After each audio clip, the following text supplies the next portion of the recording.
Hey, why do you keep hanging up on me? Okay. Everybody always hangs up on me. Look at all this stuff we're going to cut. I don't even know. All of this stuff. Welcome to this week's Close Enough Podcast. I'm Mike. And I'm Jay. What are you drinking today, Mike? Well, Jay, I have one of my favorite drinks, Ace Joker cider. This is a dry cider. You know what? I want you to taste this. You make me taste it, huh? Yes, You want my reaction? definitely. You realize we're on the radio. You're not going to see my face, right? Tastes like warm beer. Warm beer? No. I mean, it No. doesn't have the same shittiness of beer, but Well, this is actually one of my favorite drinks. This is one of those begin the night sippers, or I can do an all-nighter with this. I'll tell you what, Mike. You can have the whole rest of that bottle. Oh, I will. Don't worry about that. Ace is a cider brewing company out of Sonoma, California. They've been making their ciders for over 21 years.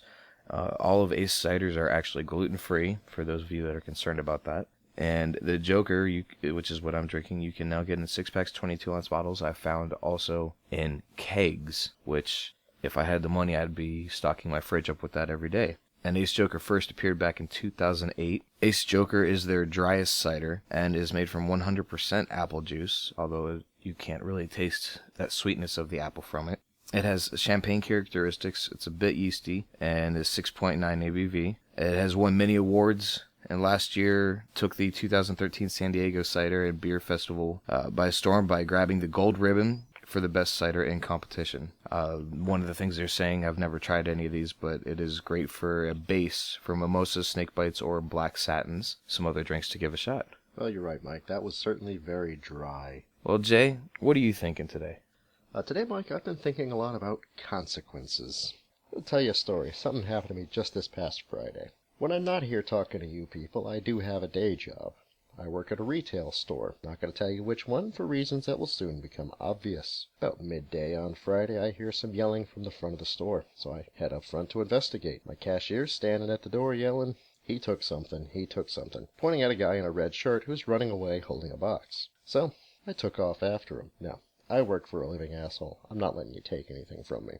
Start catching up to this guy, and I realize I don't have a plan for when I catch him. Thinking I'm going to head him off, maybe clothesline him, play the hero.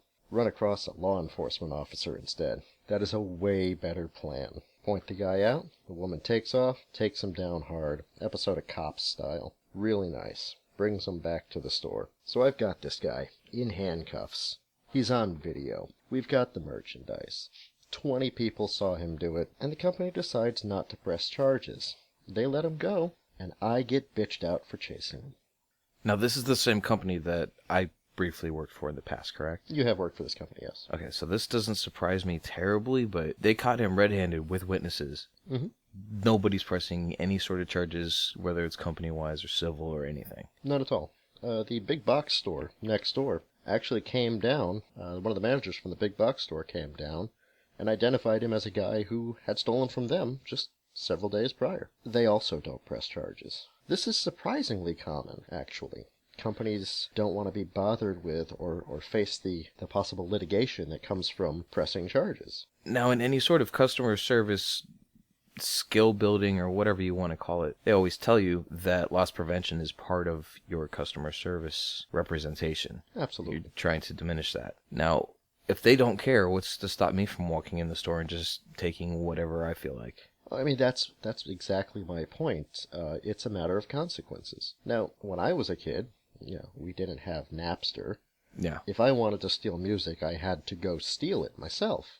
And you dealt with the issues of consequences. I if remember you get those. caught, well, security might kick your ass. They might just boot you out of the mall.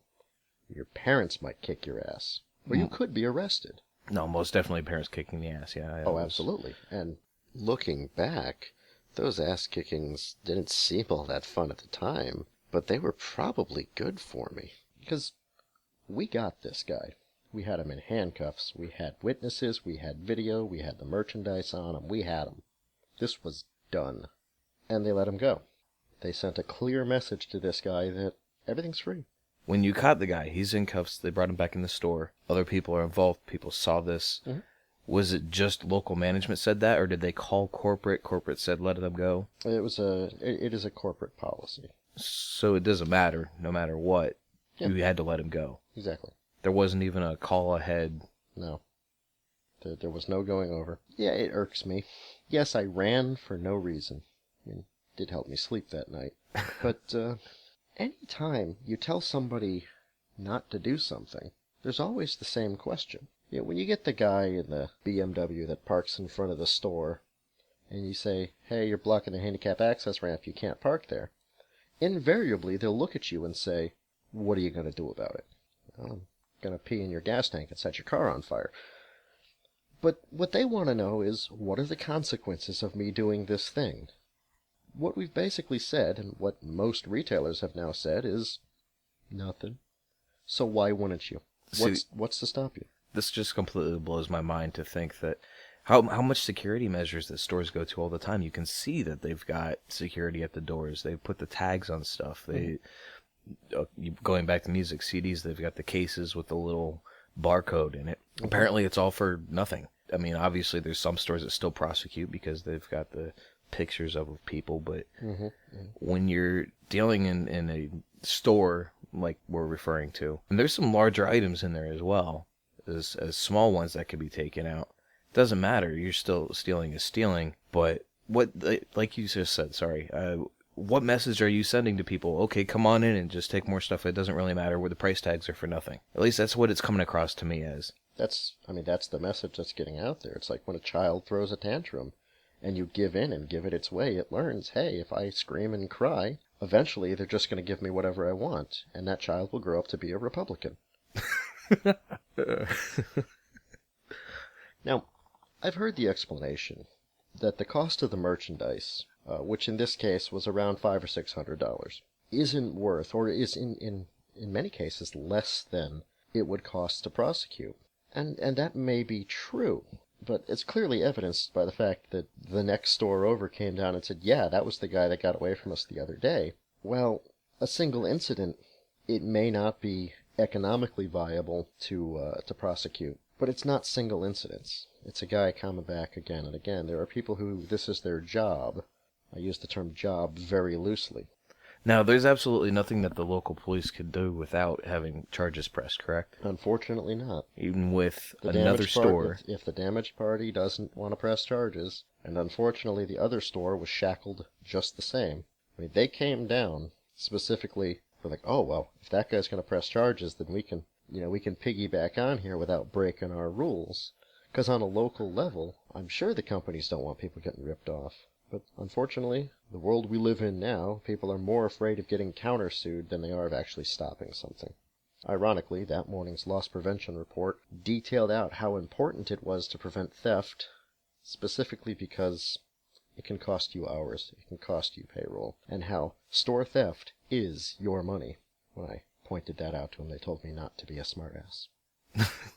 So I'm sure a lot of you guys find yourself in similar situations quite frequently. So, you know what? Tell me. Tell me what I'm supposed to do in a situation like that, where they have zero consequences, and they know it. So, Mike, who's paying for this podcast today? We are. I'm sorry? We are us. Us. Me and you. Oh. All out of pocket. Huh, let's see. We have no sponsors. I got this one. I got it. Today's episode of the Close Enough Podcast is brought to you by the Close Enough Podcast. If you would like to sponsor the Close Enough Podcast, feel free to send us a message at closeenoughradio@gmail.com. Last week on Close Enough's movie reviews, we dug around in our trash can and pulled out the suggestion Bunraku. We sat down, we watched it, and now we're going to tell you what we think, in case you didn't know how this worked. Bunraku takes place after a world war. Guns have been outlawed, and the sword has become the weapon of choice. Powerful gangs have taken over and crime runs rampant as two mysterious heroes enter town seeking revenge. So, Mike, what did you think of Bunraku? I felt it was a good one-time watch. I have no major quarrels with the movie. It's not a blow you out of the water, but it had some great scenes, some good behind-the-scene music. I actually enjoyed hearing this kind of 1920s, 30s big band flow throughout the fight scenes. It gave me this 1966 Batman feel with the boom-pow sound effects. I enjoyed that. All in all, I have no regrets watching this movie. How about you, Jay? Well, I think the movie was a little bit overwhelming. He never decided what it was. Was it an old martial arts film? Was it a film noir? Was it a western? It didn't know. It was a major case of style over substance. It was a very good-looking film, visually striking, reminiscent to me, really, of sort of a Kill Bill meets Sin City. Just very comic booky, very animated film. Very good comparison there. But there wasn't a story. You'd think if I'm going to spend 2 hours of my life with these characters, they could be bothered to name them. But no, it's the Drifter, and the Bartender, and Yoshi, who was not an adorable little, what was he, a dragon? Dinosaur. Yoshi was a dinosaur. Was he Yes. not? But at 2 hours long, this movie didn't have enough story in it to fill those 2 hours. It was a revenge flick. Yeah, I mean, it was Kill Bill number 3. I think I like this better than Kill Bill. I did like this better than Kill Bill, I will say that. So this was primarily an action film, I would say, more than anything. It wasn't very story-driven. And like most action films, you spend the dialogue scenes waiting for the dialogue scene to be over so that you can get back to the action. Fortunately, in this film, I then spent the action scenes waiting for the action scenes to be over.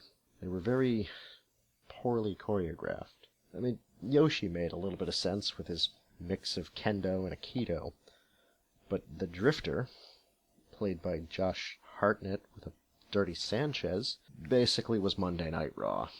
Cable wrestling. What was with number 2? He had this towel the whole time, his scarf or whatever it was, wrapped around his hand. He would wipe the blood off of his weapon with it. Right, and he would also lick the blood off his weapon as well.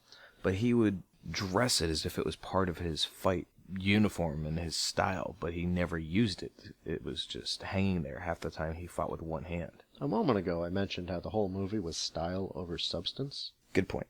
I'm glad that you mentioned number 2, though, because he really was, to me, the grounding point of the movie. The only character that I felt any attachment to, that was well acted. I would recast, honestly, the entire film, but I would keep him in his place. I mean, the actor, I don't recall his name on account of I'm an idiot, but I've seen him before in things. I believe he was in Trainspotting way back in the day. Was that him? He was Tommy.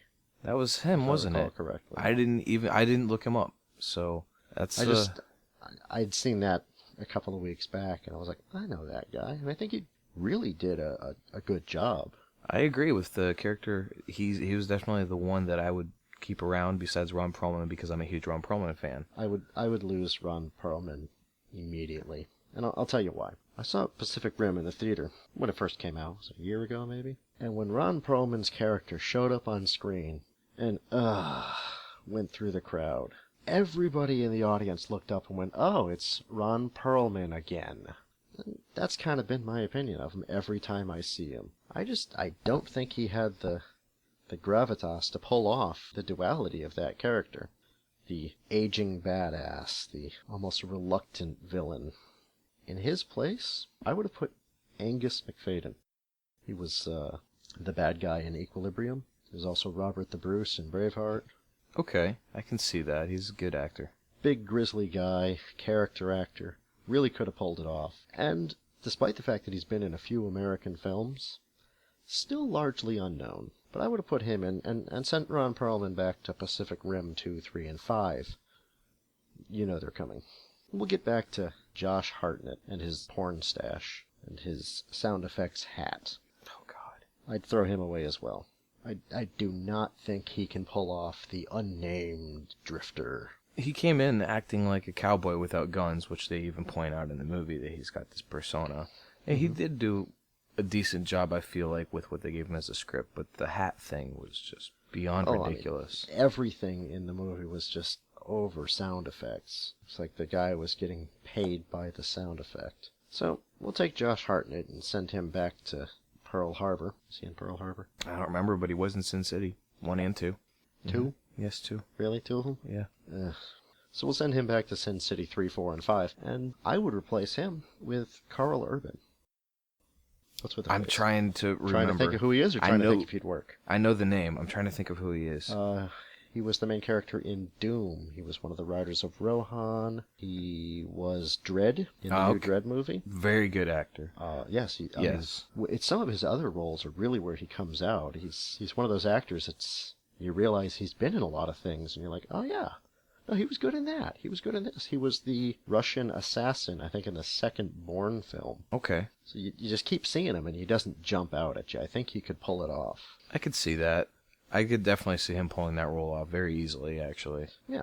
So let's do that. And while we're hacking people out, Yoshi. How far into the movie were you when you realized that it wasn't a woman with a man's voice overdub? I already heard who it was beforehand, so I kind of caught on quickly. I think it was a half hour in. I was like, why are they dubbing a Japanese man over this woman? Yoshi was played by a Japanese pop star named Gak. And I'll say he probably didn't do that bad of a job. Just the voice look mismatch. It really took me out of the scenes. It was unnerving. So I would probably replace him with Tendabu Asano. That I have no idea who that is. You do know who that is. I do. You just don't know it by name. He played Hogun in Thor. Okay. And he was Kokahara in Ichi the Killer. Ah, Ichi the Killer. The sadist. Okay. Yes. Like, you don't realize that that's the same guy. But No. again, same thing. Wide range of characters, and I think he definitely could have pulled it off. He was also in Battleship, but even the people that were in Battleship didn't watch Battleship. I definitely did not watch Battleship. Any objections to that? No, none whatsoever. Right, so now we've got a couple of strong characters. We've got a drifter. We've got our Japanese whatever was going on there. The guy who needed the medallion. Really good looking movie. Watched it a couple of times, still not sure what's going on. Basic revenge film. Don't know why it's 2 hours long. Well, I mean, they did spend a lot of time with the bartender. Yes, which I enjoyed him. Are you going to change him too on me? Of course. Oh, Of course God. I am. I'm a big Woody Harrelson fan, though, so that was really partial. That was a lot of the reason when I saw he was in the movie, I got excited to watch the movie. Woody Harrelson is pretty good. I've seen him in a few things recently. And I mean, he did a pretty good job in the film, but I don't think he was up to Woody Harrelson's standards. He didn't quite have the amount of character and the amount of whimsy that I expected from it. So I would replace him. And I would call on Peter Stormare. Again, it's another character you've seen a million times and you never think about it. You've seen Constantine? Of course. Remember the devil? Oh, yes. Yes. Yes. Yes. I could see him doing that. Fargo? Would he? Of course, I remember was him in in Armageddon. Fargo. Yeah. He was the cosmonaut? He's in a lot of movies. Exactly, but you never see him. He's got just the right amount of whimsy and creepiness, and sweetest guy in the world, too, if you ever see him. He's not nearly as much of a creep as every character he plays. So that just leaves... V-Dob. Isn't that him? Yes, he was. He was the engineer from the Unpimp the Otto commercials. Yes. That was him as well. All right. Forgot about that one. So I would have put him in the bar. Just the right amount of creepy and whimsy. I think I'd enjoy watching that. I mean, I still felt Woody Harrelson did fine. I almost left Woody Harrelson, but I don't think he was up to his own standards. Especially having seen him recently. I saw him in Catching Fire, the second Hunger Games film. And being October's just over, I just finished rewatching for probably the 100th time Zombieland. Zombieland was good. Great character in that. Zombieland was very good, but unfortunately, we're not reviewing either of those films, so moving on. That leaves one more core character, Alexandria. I still don't see how she was a core character. I mean, I understand the play that they tried to use her to intertwine other storylines, but that's about it. She really wasn't in it for more than a few minutes, and the few scenes she was in, I didn't really pay attention, to be honest. Well, you're entirely right on that. She didn't have that much of a big part, which is why I found it strange they cast such a big-name actress. I mean, really, in all honesty, her only role there was to make Woody Harrelson feel bad and to look good while soaking wet. So I think we could easily replace her with, I don't know, Sasha Grey. I'm sure she'd look good soaking wet. I'm sure she looked good anyway. It's true. Now we've got ourselves a solid cast. Let's knock about 45 minutes out of the film, and it wouldn't be bad. It felt like the film was so long because they needed to force you to watch them fight all of the 10 killers. And they couldn't just do them in major fights till the end when they felt like they were running out of time, it seemed like. when they started throwing 2 fights at you at a time? Yes. That was the only time I felt like they... How freaking convenient was it that killers, was it 3 and 4, were a cowboy and a samurai? Yeah. Right there, ready in front of number Really? 2, waiting for him. Really? And they just happened to split off in the correct direction. I would have switched them. I definitely would have switched I would have them. put the cowboy up against the samurai, and Given the 2 fight styles, Yeah. something to go against. yeah. And again, I threw Gact out for rather superficial reason. Was a pretty decent fighter. Out of all of them, probably had the best fighting style. The mix of Aikido with the throws and holds with Kendo and the sword play, probably the best. Hartnett's half-assed wrestling, brawling. Fast hands, as they kept referring to. That whole poker scene was the fact that his hands were so fast, that's how he was winning somehow. I didn't think they were all that fast. Have you ever seen a Donnie Yen film? And again, we're talking about a white boy that's not into martial arts. With a dirty Sanchez. It was awful. They should have just drawn on a mustache with a marker. It would have been better. Not one of my favorite characters, but I didn't think he was quite as bad as you're saying he is. But Just every time he touched his hat, and then you heard the spinning of a revolver chain. Every time anything happened in the film, there was some ridiculous pinball Pac-Man sound effects. every time number 2 hit somebody with his cane, it was dun, dun, dun. Yeah, it was Batman. Yeah. I just needed blip, blam, pow on the screen every time something happened, and I would have been there. See, but that was part of what kept me entertained during the fights, was listening to the cheesy sound effects. Now, I will say, I've been dragging this film through the mud, and I've completely rewritten it and made it better. But the scene where he goes into the prison, Yes. and they fight down all the stairs set up like a comic book page. I was going to say it looked like a late 80s video game. It did. It was a side-scroller. Mm-hmm. One take. Oh, really? Well, I don't know whether they actually did it in one take or not, but it was one continuous shot, Yes. or at least set up to be that way. And I thought that was pretty cool. That would be my favorite part of the movie. I think I might say that was definitely up there as one of my favorite parts. What's your final word on this movie? Final word, 1 to 5. I'm going to give it a 275. 275. Well, I'm going to go ahead. I'm going to give it a 3, actually. I'm going to go ahead and give it the full 3. As you said before, it is worth a watch.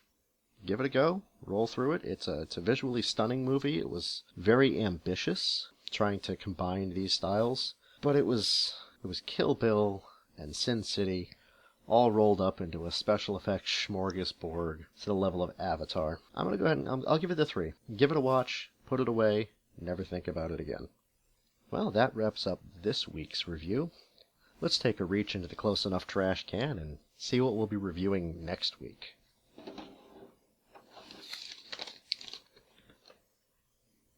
Looks like next week we'll be watching Snowpiercer. Snowpiercer. No idea, but we're going to find out.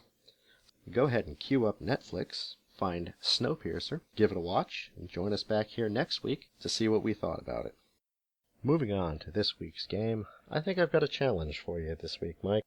Challenge? Yeah, I'm going to give you 10 quotes. All of these quotes are either Kanye West or Hitler. Kanye West, really? Yes, Kanye West. One of the biggest douchebags out there. Agreed.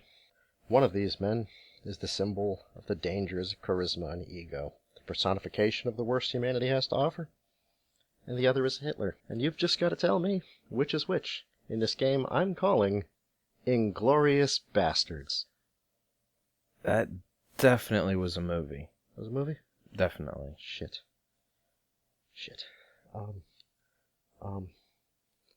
In a game I'm calling, I did not see that coming. Okay, so basically, I'm going to read you off a quote, and you've just got to tell me whether it's Kanye West or Hitler. I'll give you a practice run so you can kind of see what you're in for, okay? Are you ready? Practice run? Practice run. You go for Okay. this one. No points on this one. No points. All right, you ready? Ich bin wirklich glücklich für dich und ich würde sie brenden zu, aber Beyoncé hatte eines der besten Videos aller Zeiten. Aller Zeiten! That's Kanye West. Oh, absolutely, yes. Kanye West at the MTV Music Awards. Okay. All right. I think I get it. Okay. So, let me know when you're ready. We'll start reading these off. I'm as ready as I'm going to be. Number 1. My message isn't perfectly defined.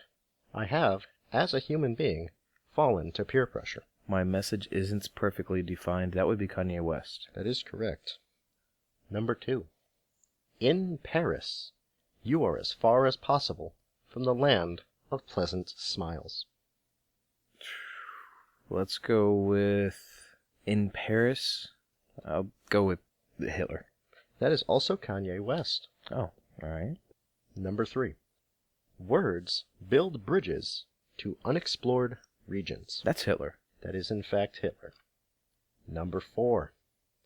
As a Christian, I have no duty to allow myself to be cheated, but I have a duty to be a fighter for truth and justice. As a Christian, I would believe that that's Hitler. That is Hitler, yes. Number 5. I feel like I am too busy writing history to read it. That just sounds so beyond moronic it has to be Kanye West. That is in fact Kanye West. Number 6. If I stand here today as a revolutionary, it is as a revolutionary against the revolution.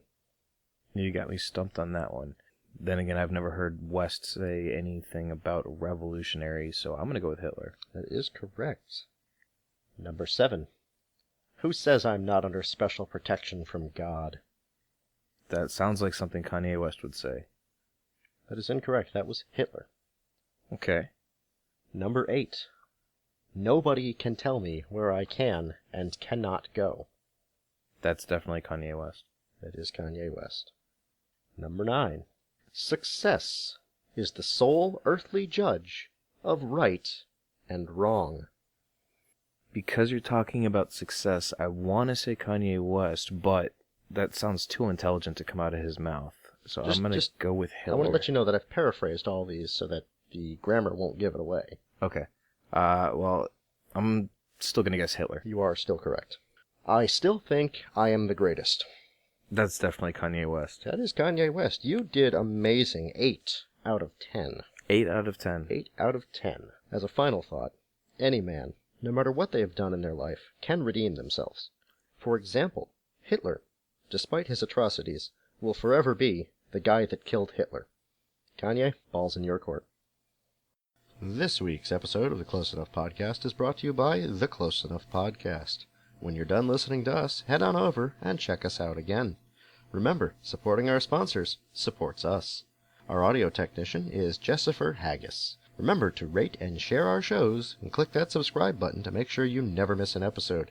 Send your movie and music suggestions, comments, questions, and outright insults to closeenoughradio@gmail.com or check out our Facebook fan page, Close Enough Radio. This week's local band selection is a 5-piece metalcore band from Winter Springs, Florida called Valor with their song Wasteland.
This is my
no matter what, at least I can say I tried. I didn't stand here and accept what was given to me. And while the rest of you watch darkness fall, my light will still be shining.